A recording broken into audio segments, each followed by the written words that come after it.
Is the 370Z worth it or not? We're gonna find out in today's video.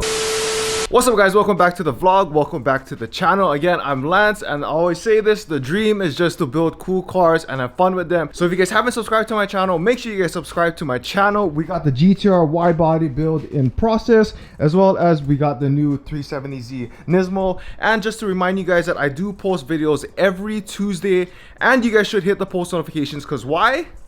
I might just post extra vlogs, so stay updated on what's to come, everything, follow along with the builds, all the cool content. And I'm located here in Hawaii, so make sure you guys subscribe and drop a like for today's video. Now before we get into talking about the 370Z, let's just give you guys a quick update on the GTR, since I haven't been doing anything with the GTR lately. But I promise you guys that we are going to be doing the new hardware. I just got that in the mail today. We also got the weather stripping, so probably after the vlog with this 370Z, we're gonna be stripping the GTR one more time. I promise guys, after we strip the GTR for this last time, we're gonna have everything completely done. And we also got to put the interior back together. We got the interior pieces sitting in that corner of the garage there. But before we put the interior back together, I want to take the car out for a few test drives after we get all the new hardware and the weather stripping in, because I want to get the air suspension all dialed in before I put everything back together, because the air suspension, or I should say the hardware for the suspension, is literally right here in this rear portion of the car. So I just want to make sure that the dampening is just perfect with the airlift suspension. I want to say it's going to be a little bit more on the stiffer side, that way we don't have to worry about cracking the new front bumper, front lip, and everything that has to come. But yeah, this is a video I really wanted to share with you guys, and I just wanted to talk about the 370Z, what I like about it so far. It's been about a month since I've owned the car, what I like, what I don't like, what I wish I'm gonna change, and also what I do want to do for the 370Z. Now, I did hint to you guys in the last video that I posted, and I'll post that video up right here, but I did hint to you guys what's coming, or what's one of the things that's coming for the 370Z. So make sure you guys go and check out that video. So with that being said, let's go ahead, mount everything up. I'm gonna have the camera mounted up inside the car, and we're gonna do it like old island drive style, like how I first started my channel. Almost forgot, gotta let the car warm up for a little bit. And I think I just got my key stuck in the door. We are gonna be talking about styling, of course, interior and exterior, things that I don't like about the car, things that I do love about the car, drivability, and lastly, it'll come down to, is it worth it, or is it even a thought, should you even buy a 370Z Nismo? So I guess first let's just talk about styling of the car from the exterior standpoint. When you look at the 370Z, now for me, I wanted to get only the first generation 370Z before they started doing the red accents for the Nismo. And I personally think that the 370Z Nismo first edition is the nicest looking one, and I just got lucky with one. But styling wise, front bumper looks so clean, nice and big up in the front, also in the back when you look at it from different angles from the side. The car got some nice hips to it. Also, even though the wheelbase is a little bit shorter compared to the 350Z, the 370Z, it looks nice from the outside, sleek, stylish. And now this car that we're driving, it's a 2009, so it's the very first of the first. Even when you look at the wheels, the 19-inch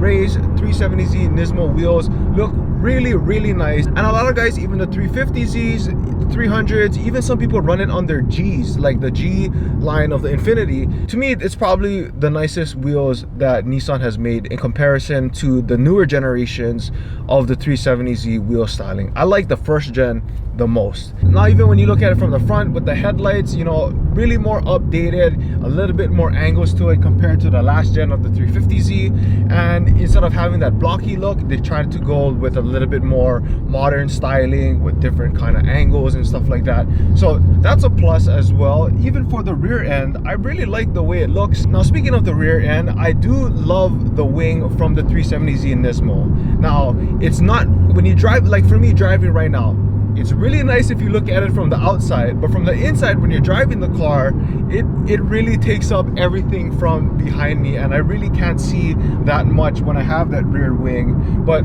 you know, if you guys do well, you guys head check, you know, I think it's fine. You can live with the bigger wing. Now, when you look at the interior of the car, it does seem a little bit more outdated, but I do want to point this out that coming from a GTR standpoint, now that I have an 09 GTR and a 09 370Z Nismo, honestly, I'm telling you the truth, I think the quality of the interior of the Nismo, it just edges the GTR just by a little bit. Like, there's minor places here and there in the GTR that's already cracking and peeling off in the trim and whatnot, but everything in the 370Z, it's still pristine. When you look at the gauge cluster, nothing fancy, you get what you get. Also, the other 3 gauges, you know, it's a throwback, and I understand where they get the styling from it, because some stuff is transferred from the last generation to the next generation to the next generation. So that's why they try to keep that signature look, and I'm okay with it. Handling wise with the car, it's very, very simple. You know, steering is very, very fluid. There's nothing like, coming from when I used to have the Mustangs before, or from when I have the GTR, like, it just feels so lightweight. Suspension could be a little bit better, and one thing that I'm thinking about doing is changing the ride height just by a little bit. I want to put maybe a drop spring, or if not, just go straight into coilovers, or maybe even if I really want to get ballsy, I am going to do bags. But just for the stock suspension itself, not too bad. You know, it's tolerable, and given that Hawaii roads are, like, right now I'm on a really, really bumpy road here, driving along the freeway, and Hawaii roads aren't the best. So this car can really take a beating if you wanted to. And when you think about it, right, 3.7 engine, high rev, maxes out at 9,000 RPM. Like, this car is meant to take a beating. And you know, I truly believe, and this is just my hypothesis, but you guys can kind of see the trend happening already, is that everybody is going to start shifting from a Silvio platform into a Z platform to be like their new, or like, next project drift car. Because let's be honest, S chassis Silvias, they're only dwindling day by day, and there's very, very few left to find that are in good condition. So what's going to happen? You're going to move on to the Z line, and that's just my opinion. But this car, it's very fun to drive. I can't express that enough. Now, one thing that's pretty interesting, and when I was trying to price this car and, you know, trying to figure out what's a good price to offer to the previous owner, like, I couldn't reference off of any Kelley Blue Book. If you look on Kelley Blue Book right now, you cannot find an actual, like, private party, like, price that they would give you, because there's only so limited amount of these. But this is model number 391. I think there's about 500 or so made in the first generation of the 09. But in this color alone, there's only about 100 or so made in this color for a 09 370Z Nismo. So the question now is the 370Z Nismo worth it? And again, my opinion, but I would honestly give it a yes, on the stipulation that if you can find a little bit older generation, I would say it's worth the money. If you're looking anything from like around 2016 and up, at the $40,000 price range, and sometimes people might even charge a little bit more, you can kind of finagle with something a little bit better. But if you can find a good deal on a first generation, I really think that it's worth the money. I can't disclose how much I paid for this, but if you can find a first gen 370Z Nismo around the price point of, let's say, about $25,000 at a good mileage, good condition, if you're lucky like me, get it bone stock, I would say it's pretty worth the bang for your buck. And is this guy gonna let me go? No? Okay. Anyways, I would say it's worth the money. When you look at the VQ line, a lot of similarities and a lot of stuff, and a lot of the engineering tactics come from the VR line, which is from the GTR R35 platform. Everybody loves the Z line, everybody loves the GTR line, and the engineering and the care and the support from the GTR, it really stems down to the Z line.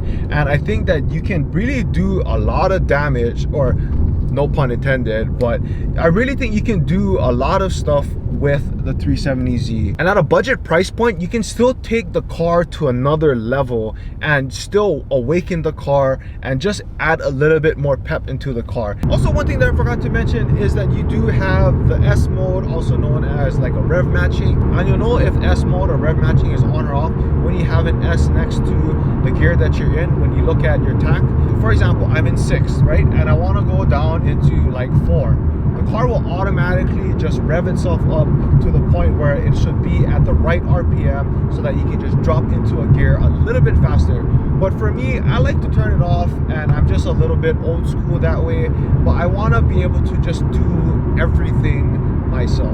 right now, even though the car market is I should say the used car market is very hot right now. So if you can find a deal on a 370Z, go and get it, especially if it's a manual, because you guys know that automatics, it just won't sell as fast as a manual. If you were to look on Facebook Marketplace right now here in Hawaii, or even Craigslist, you will not find any manual 370Z. And being that the 400Z is coming out now, which I am thinking about getting, because that is the baby of a GTR, but I'll get into that into another video. But I think if you can find a 370Z for the right price, hop on it. Literally hop on it. If you want something simple that's raw, has a lot of potential, you can do so much things to it, endless amounts of mods, or even if you just want to have something just sporty and very affordable at the same time, look into getting a 370Z. 350Zs are getting a lot harder to find now, so the next step up would be a 370Z. And for the price point, again, if you can find it somewhere in the 20s, it'll be a good bargain for your wallet. And with that being said, and we're back in the garage. This car is staying outside because we're taking that beauty to work today. But just so you guys can see the GTR in all its glory. Now, I do only have one light. I gotta go to Costco and install more lights in this garage, and I really want to update the garage as well as we're updating the cars. But we are gonna have the GTR done. I promise you guys, there's 2 more things left. That's all we have left. And then we're gonna go driving. Well, actually, there's another thing too, is you see all this extra piece of metal that you guys see sticking out? Yeah, me and Aaron is probably gonna go ahead and cut up the car one more time just for the fun of it, just to clean out everything under the car. I might as well do it because we're gonna take apart everything once again. But I'm super excited to get all of this put back together, guys. I've been trying to stay consistent in uploading videos and trying to edit as fast as I can, but still try to put out the best quality. So I do thank you guys so much for, you know, dropping likes for the videos, dropping comments down below. It really helps push out the video. And every Tuesday, you guys know that I'll be posting a video for you guys. And again, make sure you guys subscribe, make sure you guys hit the post notifications, because I may drop more vlogs throughout the week now that I'm a little bit backed up on certain vlogs that I want to drop. I'm trying to get it out as fast as possible for you guys, but I guarantee you every Tuesday is going to be a vlog, and maybe I might just have an extra one for you guys too. But it's a grind, I'm not gonna lie. It's a grind, but it's very fun at the same time. I'm learning so much stuff with the cars, with trying to edit. Again, I'm not the best when it comes to camera and everything, but I'm just trying to find my voice, my style, I guess, of how to edit and have my signature touch to my vlog. But yeah, guys, let me know what you guys think. Is it worth having a 370Z or not?